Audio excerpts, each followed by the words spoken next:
ทั้งงวนเด้อที่นี่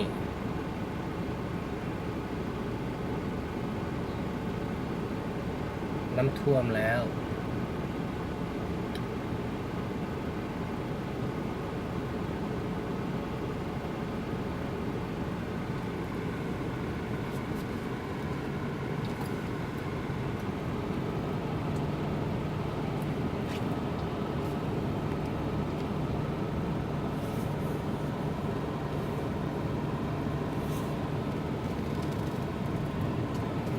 đây nhớ kỹ đó, đây nhớ kỹ tôi nhớ lọc cái kia đó.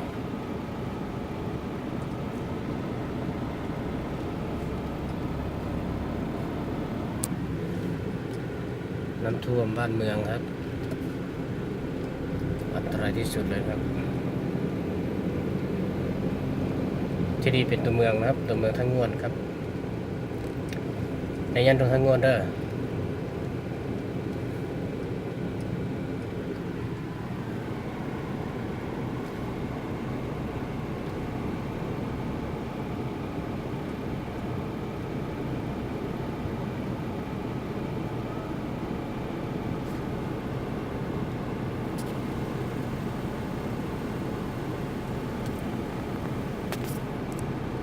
วันนี้เป็นวันที่6 เดือน 9นะครับ2018อันตรายมาก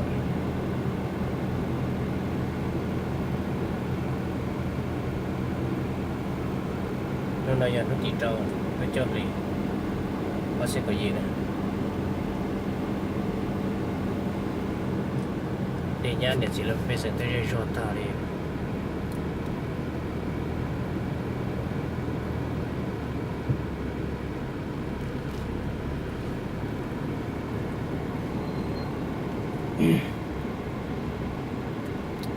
khang lệ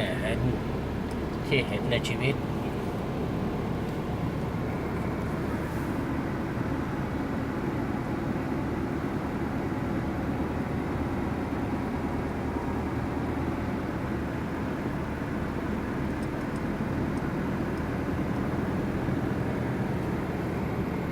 น้ำท่วมบ้านท่วมเมืองครับ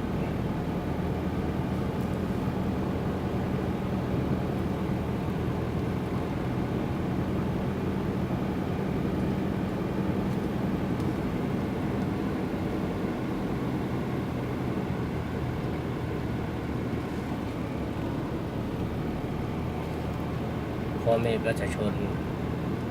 เดือดร้อนที่สุดนะครับ